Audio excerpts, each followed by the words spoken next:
Trade unions urge government to end SOE. Road linking Eastern Highlands and Madang proposed. Government corrects flaws in its finance law.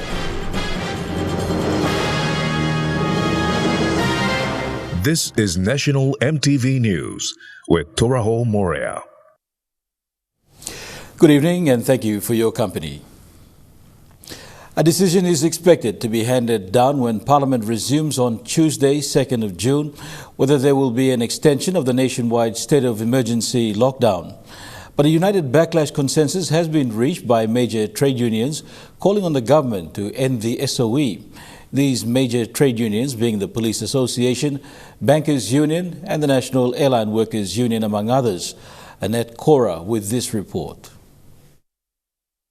The major trade unions are calling on the government to lift the SOE, but restrictions to be maintained at the international borders and only at the localities that are classified as hotspots when positive cases are detected. Highlighting aspects of the consensus reached, General Secretary Clemens Kanau in a statement said this includes lifting of SOE and all workers to return to work, drawdown of SOE funds to individual electorates, use of local expertise on SOE, minimum wage earners because effect and impact of SOE is far worse than expected, abuse of state-owned enterprise power, restricting workers from intervention on certain activities such as restructure, and consultation with workers and all stakeholders.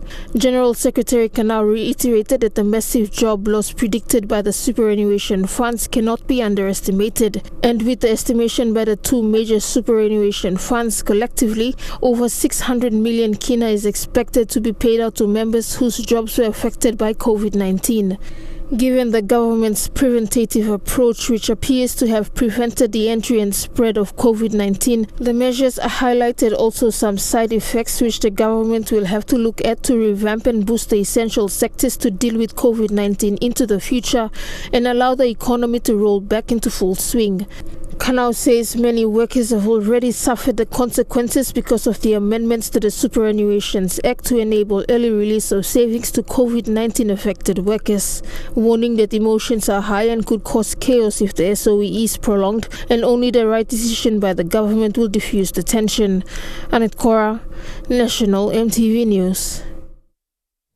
An alternative road linking the Eastern Highlands and Ramu in Madang will shorten travel time by a third of the time if a bridge is built across the Ramu River. The 165-kilometre road project was started by the Hanganofi District Administration in 2016 and was completed last year. Before the weekend, a report and a proposal was presented to the Works Department to assist the district build a bridge and expand the road.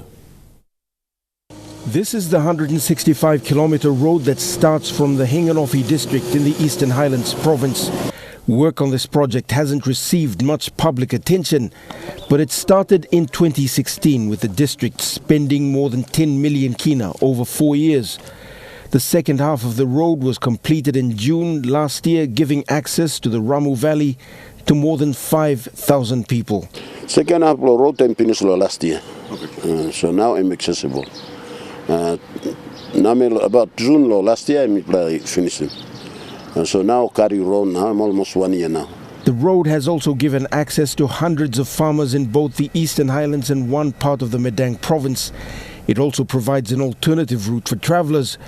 The Hanganofi district has put forward a proposal to the National Department of Works to fund the construction of a 100-metre bridge over this part of the Ramu River, where the road ends. Cost at that time 53 million kina, 100 meter. Me proposing two-way bridge. Me look possibility blocking bridge through JICA program no works. But then I mustn't Bailey, yeah. But what I am lombla to mass standard Bailey bridge 50 meter. 900 meters from Renewal constructing. Connecting the Eastern Highlands and the Ramu Valley will also reduce travelling time by a third. Scott Whitey, National EMTV News, Ley. Over the last 3 years, the old mining towns of Wau and Bulolo have had their roads rehabilitated. Many of the old pothole roads have been replaced with sealed roads. And Bulalo MP Sam Basil, who initially trialled the use of concrete roads in the centre of Wau, says the cost of cement roads have been restrictive.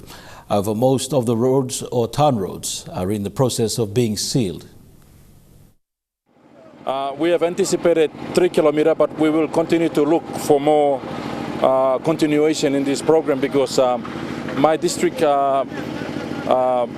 board has committed all the revenue from Hidden Valley Mine as royalties to the district, which is shared with the provincial government. We've committed all of it to make sure that we put Thai into Wau Town because in the last 5 years, people of Wau have been have raised questions about where the funding of the royalty has gone to. So we have committed the entire royalty from the Hidden Valley to be committed to the Wau Road. So in the next few months, we can see the sealing team that will come in and start the sealing program of the Wau Town. An association in Hela province wants to back the province from tribal fights and restore peace and order in the province. They've designed a plan with a priority to end tribal fighting, which is not only hindering development in the province, but is also a threat to national security. Chairman of Hela Gimbu Incorporated Association, Mayor Habia Babe, calls on the people to work in unity with the government and development partners. Speaking to the media recently, the Hela Gimbu Association chairman says the plan called the Hela Vision 2030 has been designed and will be launched soon. The Hela Vision 2030 hopes to restore peace and normalcy in Hela province by 2030. By 2030. So we have a mammoth task ahead of us. So we will try our very best. So our strategy is to mobilize the Hela elites, mobilize the Hela politicians, mobilize the development partners to drive the Vision 2030 forward so that we might realize the peace and normalcy in Hela by 2030. The Hela Gimbu Association is one of the oldest associations in the country, formed in 1985. Over the years, they have been vocal on issues affecting the province and pushed for a separate Hela province. In its first ever annual general meeting in March this year, various agendas were discussed, including the call for peace. So we are here. So our first task is as the elected executive, our first task is to implement the resolutions of the AGM. Second task is we are embarking on 2030 vision. The chairman says a way forward to end violence is to keep the people busy. He said their aim is to take the attention of people away from gun culture and involve them in productive activities. And the way forward of doing that is we want to make our people busy, take the attention away from crowd fight, gun culture, marijuana culture, and involve them in productive activities, like as me, for instance, cultural activities, health activities, education activities, spiritual development activities. So people are busy. The association chairman further shared their views and aspirations on national development, adding the people have been marginalized for many years and the government must review resource laws and land acts to ensure equal participation. We've been marginalized for a long time, so we would support the government if they're changing the resource laws and land laws so that we give our people opportunity to be part and parcel of the development of our resources and become beneficiaries and improve their living standard and things like that. They say the government's development focus should be on the people and rural development. If you have a support from 8 million people of this country will progress. All right? But if we leave the people behind, our people will remain, the country will remain unchanged and developed. So our challenge to the government is to focus the development on the people. Rayon Lakingu National, MTV News. Meanwhile, the Hela Gimbu Association is urging the government to focus on agriculture as a way forward to grow the economy. Chairman Mayor Habia Babe says agriculture can create employment opportunities and food security, adding proceeds from the resource sector can be invested in agriculture to develop it. the young people, the young educated people, our leaders, let's talk agriculture. I mean, we get the proceeds from oil and gas, gold and copper, we invested in agriculture. You will never be economically independent with those resource development. In agriculture, I can assure you, you can do it. So I commend highly the Marabe Davis government that let's grow the economy through agriculture development. So that is the right way, that is the right move. Finally, if you want to do that, then you need a manpower. So we challenge the university in this country, rather than providing generalized education, let's transform and reform our universities, focus on industrialization, focus on agriculture, like Chinese did in 1950. And you see the Chinese economy. You can do that. The rural population needs to be better informed, and the most effective way is through radio, says Communications Minister Timothy Masiu. Masiu made these comments while launching NBC's TV and radio transmitter in Bulolo for the town and surrounding areas. This followed the reopening of NBC's refurbished Moresby office. Residents in Bulolo town and surrounding areas will now have access to NBC TV and radio following the transmitter launching. Communications Minister Timothy Masiu said the rural population need to stay informed, and the most effective way is through radio. And we walk where it's a strong country, and we walk and we start giving all people, all the staff of place, this right long information.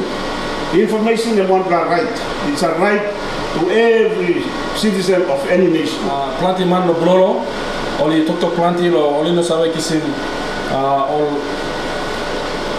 news ikam lo NBC, wantem TV. Na today, thank you lo NBC, na thank you lo Telecom lo using this lo tawa blog. Na thank you NBC, na Minister lo Communication. NBC's TV and radio transmission is one of other projects that the organization is taking up with other district MPs in the West and East New Britain and the Gulf provinces. For Bulolo, NBC is using Telecom's existing facilities and is being supported by the Bulolo district. NBC's Managing Director Cora No said these projects are part of their commitment to the rural population, and partnering with district MPs and provincial governments will ensure faster delivery of these communication services. FM rollout in the provinces, in the districts, as part of our commitment to the majority of our people in the districts and wards, but also we set up AM facilities in a central location that can also cover the entire province as well. So a little bit of it here. This launch of the transmitter in Bulolo follows the reopening of NBC's Moresby office on Thursday. Masiu also thanked Bulolo MP and National Planning Minister Sam Basil for his efforts during his time as the Communications Minister. You've been Minister of Information, Communication, Technology, past time of me. Now you making plenty decisions. Where today we come, you are making all this way come up. Lucy Kopana, National MTV News, Ley. You're with National MTV News. Among stories after the break, violence and looting in the United States following the death of George Floyd. Stay with us.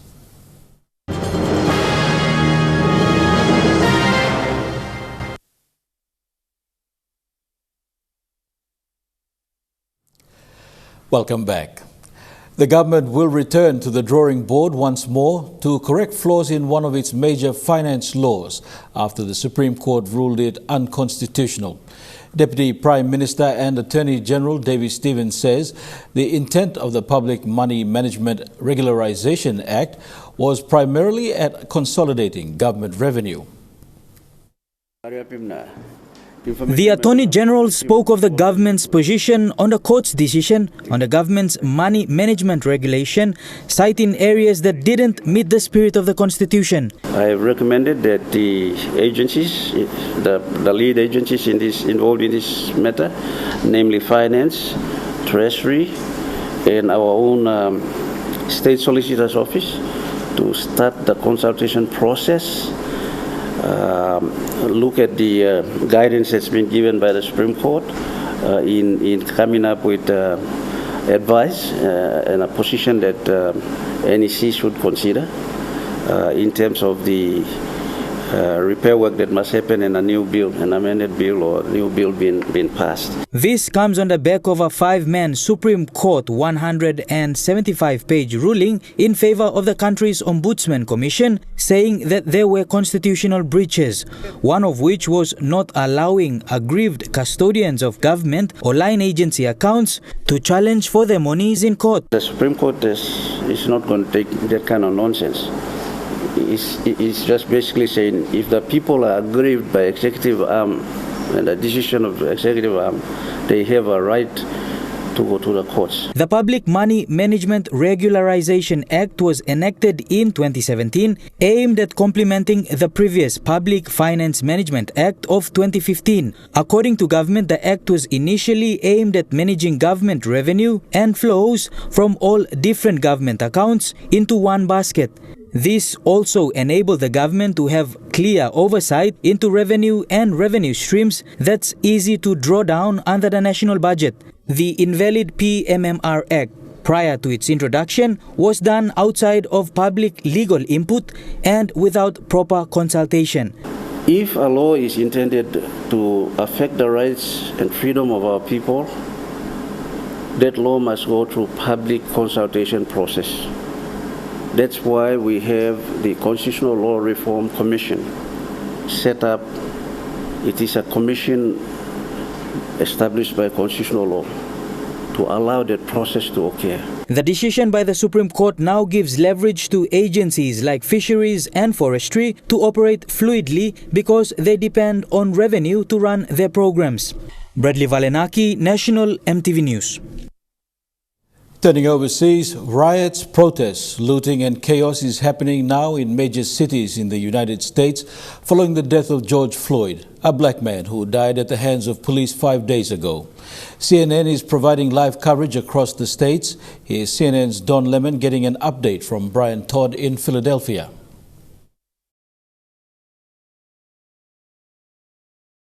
I want to go to CNN's Brian Todd. Brian joins us now from Philadelphia. Brian, it is the scenes from Philadelphia. Look at what's behind you. It is unbelievable. What happened? Well, Don, look, there was just widespread looting in this whole area of Center City in Philadelphia. Businesses all over the place were smashed, broken into. Let me show you one of them first before I get to this gentleman here who was guarding his business. Andrew, if you back up just slightly, and then you can pan over here. Look at this bar. Look, that was just completely totaled, smashed in, and completely just decimated. Now let's come on back over here. Here's what happened to Joe's Pizza, Don. Joe's Pizza's been here for 30 years.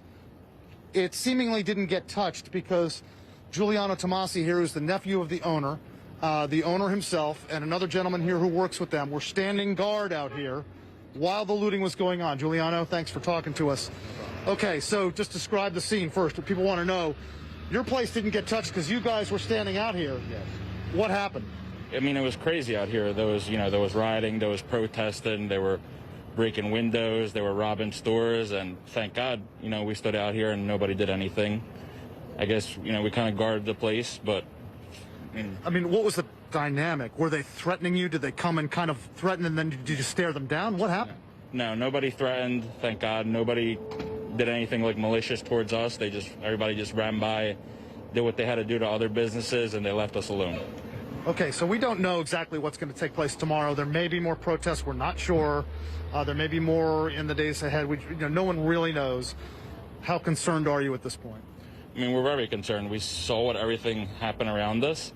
So tomorrow we'll be open again and we'll be out here again, just trying to save our place. You're going to stay open, you're going to serve customers, but you're going to be, will you take any added security precautions? No, it's just us. We're a family and we stick together, and the family will be here tomorrow. 3 guys? 3 guys. Okay. Well, Giuliano, good luck. Good to meet you, and let's hope your business stays intact. Thank you. Thanks very much. I'm going to show you, Don, another business over here. This is the Happy Rooster restaurant. I talked to the owner. She didn't want to go on camera with us. This restaurant's been here for 51 years. And here's what the owner told us, that they came by here and smashed her window, her big window over here, She says they went in, this is a restaurant, but they went in that big window that's now boarded up. They knew what they wanted, she said. They got all the high-end liquor. They took a lot of other things. They came in here and then got out. She's very concerned about the days ahead as well. This is a Philadelphia Runner store over here. And what the owner of the Happy Rooster told us was that what she witnessed was looters coming in here. And interestingly, I'll show you over here. Andrew is showing you some of the burned out and smashed in glass here. Okay, so what the owner told us was that they have shoes on display, individual shoes. And, clearly people are coming in looking for pairs of shoes. Well, according to another business owner that was here who talked to us, these looters figured out that there was an entrance down here. I'm not going to really point it out, but there was an entrance down there where it was a storage area, and they got in and took some shoes. And she actually just told us a few minutes ago while we were talking to the guys at Joe's Pizza that some people were still going in there and picking out stuff. We don't want to show that entrance. So still clearly some opportunists around here, Don. And just take a look at the wide swath of the destruction of the Dunkin' Donuts down here. Kind of gives you a good picture of so many streets, street after street after street here in Philadelphia. We were told by the police that they made 38 arrests, 22 of them for looting.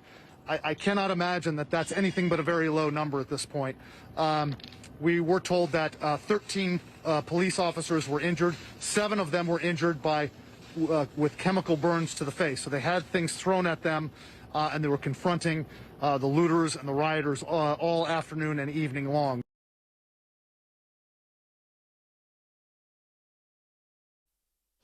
LATAM, America's largest airline, has filed for bankruptcy. LATAM Airlines Group is the latest corporate victim of the coronavirus pandemic, just days after the World Health Organization declared South America as the new epicenter of the crisis. In the Bolivian city of Trinidad, the rate of coronavirus deaths has been frightening. The small services held at a local cemetery to farewell the dead are drowned out by the sound of bulldozers digging new graves nearby. We're here with his wife, my mother-in-law and the children. Unfortunately, the situation is incredibly bad. We haven't been able to say goodbye to our loved one like he deserves. Officially, Trinidad has registered 65 deaths, but the graves tell a different story. It's one of many parts of South America where COVID-19 cases are believed to be dangerously underreported. In Ecuador, unions ignored lockdown rules to protest the government's handling of the crisis. The collapse of world oil prices has seen state revenues drop, putting pressure on the government to cut public spending. This law of inhumanity, this law of slavery, will see all workers reduced to being pawns. There were similar scenes in Chile where the government has offered benefits to those affected by the crisis, but social security regulations mean many are ineligible. We're just living off the money from my husband's severance pay. 8 adults and 3 children. We don't know what to do. Chile has recorded around 20,000 new cases in the space of a week, putting tremendous strain on its health system. The president says it's very close to the limit, and health workers are fearing the worst. Dear passengers, the pandemic is also claiming corporate casualties. With air travel widely disrupted, LATAM Airlines Group and most of its affiliates have filed for bankruptcy protection. Its immediate passenger and cargo flights won't be affected as it undertakes a voluntary restructuring in the hope of somehow staying in the air when the crisis is finally over. We'll take a short break now, but when we come back, this Sunday's a closer look at the continuing political drama between members of Parliament. Stay with us.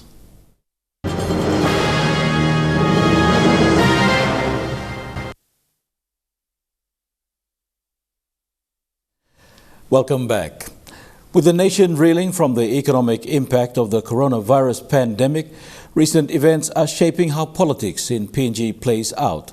The arrest and release of former Prime Minister Peter O'Neill a week ago, and last Friday, opposition leader Belden Nama's case against Prime Minister James Marape, dropped by the High Court, are events still fresh in the minds of Papua New Guineans as we look forward to the June session of Parliament on Tuesday the 2nd. Jerry Mogi takes a closer look at what has transpired in recent weeks.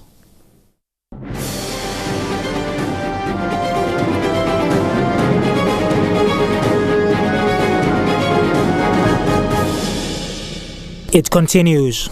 Politics. More drama than television shows on primetime TV. A week ago, former Prime Minister Peter O'Neill was released on a 5,000 kina bail after his arrest at the Jackson's International Airport on the afternoon of May the 23rd. He was taken to the National Fraud Office for questioning before spending some time at the Boroko police station. O'Neill was charged on allegations of authorizing the purchase of 2 generators from Israel in 2013. After a lengthy process, bail was granted at 12 midnight and the former Prime Minister was released at 1 a.m.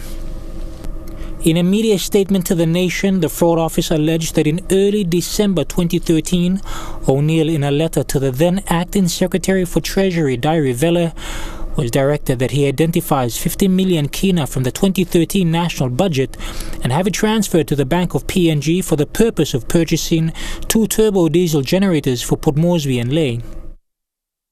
He further stated that PNG Power Limited had been consulted on the technical aspects and had agreed to the purchase. Police investigations revealed that late in December 2013, 50 million kina checks were paid into BPNG by the Department of Treasury that was then cleared and transferred to Ella Group Limited by the bank. The investigation found no proper procurement process was followed. It also found that the tax clearance certificate issued for the 50 million kina from the IRC was in the name of Israeli Electrical Corporation and not Ella Group. There was no contract of sale for the purchase of the 2 generators. After the 50 million kina was paid to Ella Group, it is alleged that O'Neill then sponsored an NEC submission for the approval of 94 million kina for the purchase of 2 generator sets from the Israeli Electrical Corporation. The NEC approved the 94 million kina and a proper procurement process was followed. The matter was then reported to the Police National Fraud and Anti-Corruption Directorate for investigation by then opposition leader Belda Nama. It's because there was no cabinet decision on this particular payment to be made. There is no money allocated for 50 million kina to purchase 2 15-megawatt generators for Port Moresby and Lae. On May the 17th, 2014, the then opposition had queried then State Investment Minister Ben Micah on new claims on the 50 million kina PNG Power deal for the purpose of those generators. All in all, the deal fell through, and the aftermath has sent repercussions through the political arena in Waigani. Then only Mr. O'Neill has been arrested. What about all the persons, public or private, who are involved in the transaction? That is where my question is. Opposition leader Belda Nama has been firing heavy rhetoric in the direction of current Prime Minister James Marape as well, who in his capacity as Finance Minister has his signatures on the documents regarding that deal. O'Neill himself has responded along similar lines, claiming it was a highly politicized case and had been influenced and pushed by dark and shadowy figures behind the scenes wanting to force an arrest. On his social media page, Prime Minister James Marape assured the nation that the work of police would not be impeded by him as Prime Minister in the face of many allegations that are of public concern. And it isn't just the Israeli generator deal being queried. Nama putting PMJM on the spot regarding the highly contentious UBS loan, Marape replying, "I have nothing to hide." Prime Minister James Marape has reiterated that the 28 million kina used for the UBS Loan Commission of Inquiry has nothing against the backdrop of Papua New Guinea losing 3 billion kina in the process. Marape has said he had answered all the questions raised by Nama in the February 2020 session of Parliament. Marape further questioned why Nama is wishing to disband the inquiry or to protect someone. On a similar note, the Prime Minister says he has nothing to hide about the purchase of the Israeli generators in 2014. He maintains his stance to be a state witness. Additionally, in the week gone by, Nama's court application against the election of Marape as Prime Minister was rejected on the grounds that Nama himself had faced a leadership tribunal in 2018, which affected the competency of this matter in his capacity as the opposition leader. What is frustrating and perhaps alarming is that this is a trend that is slowly becoming normal, whereby leaders are brought to being held accountable for multiple allegations while in office. COVID-19 aside, PNG has serious issues to address before moving forward.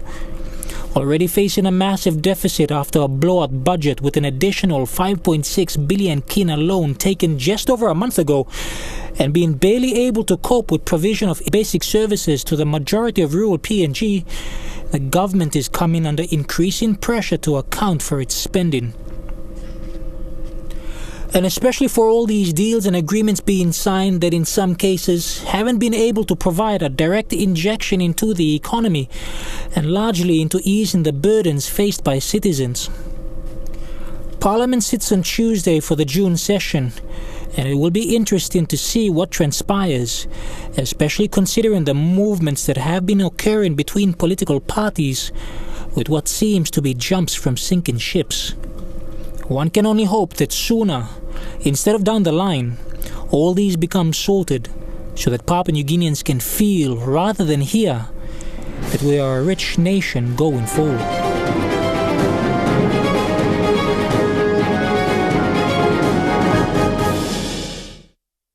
Trukai Sports is next. We welcome back Godwin Eki at the Sports Desk. Thank you, Turaho. Now, Port Moresby Soccer Association cancels the 2020 season. We'll also have NRL and netball. Details in Trukai Sports.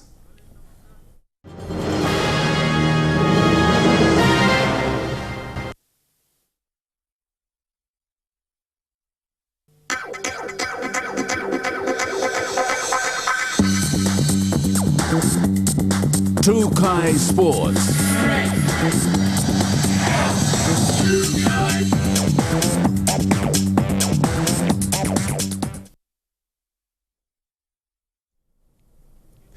Welcome to Trukai Sports. Port Moresby Soccer Association has cancelled their 2020 season proper due to COVID-19 disruptions. After meeting with club delegates, the PMSA executive management came up with this decision. The PMSA executive management have come up with this decision based on the need to remain vigilant to ensure there is no case of COVID-19 and to stop the spread if there may be any. PMSA President Joseph Eladona says they plan to have the shorter version of the game played, which is a 7-a-side or 9-a-side competition. This is to help keep players fit and engaged, but this will be done with strict COVID-19 protocols, which will be done in consultation with PNG Sports Foundation's Back to Sports Protocol and PNG Football Association. PMSA will also take this opportunity to review its competition format and management to sit with PNGSF on their desire to fix up the Bissini football grounds, especially the seating and shade for spectators. President Eladona said in a statement, "The current facilities are inadequate and have not been maintained to our expectations. It is a bad legacy from the 2015 Pacific Games, and this is the important area to fix up, including our land lease. So we will use this window to sort all this out." PMSA's new format competition is likely to begin in July. Elijah Levet, National MTV Sports. Trukai Sports continues with NRL and netball when we come back. Trukai Sports. Welcome back to Trukai Sports. The Warriors' 10-week journey back to NRL has won the hearts of rugby league fans on both sides of the Tasman. The Kiwi-based franchise faced with the toughest test of all, turning their adversity into on-field success. Well, standing in their way, a Dragon side also desperate to notch up their first win of the season. After 10 weeks in the rugby league wilderness, everyone's second favourite NRL side was back, and they struck early. There's Dufty, can't come up with it, picked up there by Tanua Brown, and it looks like he has scored. In just his third NRL game, prop Jermaine Tanua Brown pounced on Matt Duffy's mistake, handing the Warriors an early lead. The first half was played at a ferocious pace, with the Warriors' defence absorbing everything St George could throw at them. He wants to take a carry, but that will be the changeover once again. It was again the Kiwi side who seized the opportunity. Good hands, Nicarima and Alan Katoa. He this young tearaway. 20-year-old Ali Katoa scored the second, while Cody Nikarima was on form with the boot to double their lead. The first 40 also brought some injury scares, with Katoa and Adam Blair both forced into HIA tests. It was the shoulder of Ravalawa that did the damage. They both passed, but Peter Hiku's afternoon was brought to an early end with a rib injury. That didn't stop the Warriors picking up from where they left off. They'll lose the ball in the carry there of Josh Kerr. Dragons forced into mistakes as Stephen Kearney's side ramped up the pressure. Nikarima made the break and left the Dragons in his dust. Nikarima needs nobody. The Warriors are well on top here today. Well on top and well on their way to a first win of the season. When the Northern Mystics take on the Magic in the opening game of the ANZ Premiership in just under 3 weeks, it won't only signal the return of netball but also showcase one of the youngest shooting circles witnessed in the competition. 3 teenagers have been entrusted with shooting the Mystics to their first ever title. Saviour Tui has every reason to smile, elevated to the ANZ Premiership big time while still a teenager. I'm really enjoying it, the first game. Obviously we haven't played yet. Growing up, she idolised Mystics shooters Bailey Mez and Maria Folau. I remember getting her autograph and stuff. They're very famous shoes to fill, but she'll have good company up front, albeit youthful. All 3 of the Mystics shooters are teenagers. I do feel that there is a little bit of pressure, but it's a challenge that we're all willing to take on. Pressure, something their coach believes they're well equipped to handle, as the Mystics continue their search for their first premiership title. I hope that I'm coaching them in a way that when they get out in court, they can just be comfortable to make the decision and they'll learn and grow as they go. And while there's plenty of learnings and growing to be done, these teenagers could end up being the team's secret weapons. Being so young, it means they play on their gut and their instinct, so hopefully that will add an element of surprise to our opposition each week we play. An element of surprise the Mystics will bring to their first game against the Magic in 3 weeks' time. But until they get down to business, you can bet Saviour Tui will still be smiling. Yeah. That ends Trukai Sports. Turaho will be back with the weather forecast for the next 24 hours. Trukai Sports.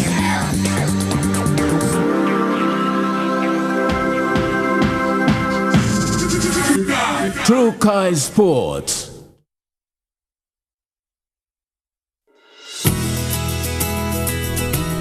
This weather update is proudly brought to you by Moniplus, with you always.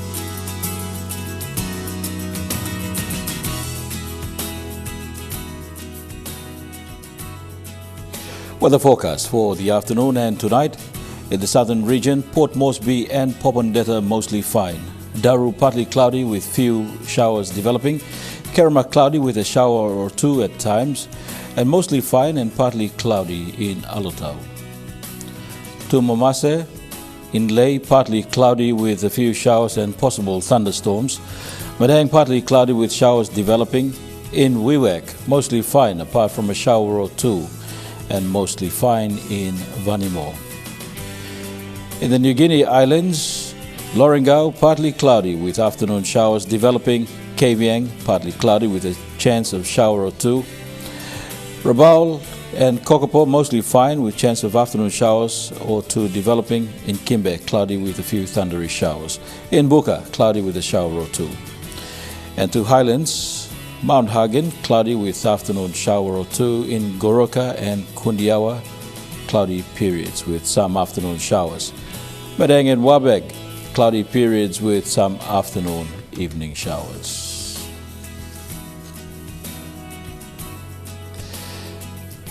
Renewal's strong wind warning is current for all inland and coastal waters of southern PNG-Indonesia border through Torres Strait to Daru, to Kiwai Island to Hood Point, including Coral Sea. Strong southeast winds of 25 to 33 knots are expected to continue for the next 12 to 18 hours, causing rough seas. All small crafts and boats are advised to take necessary precautions before going out to sea.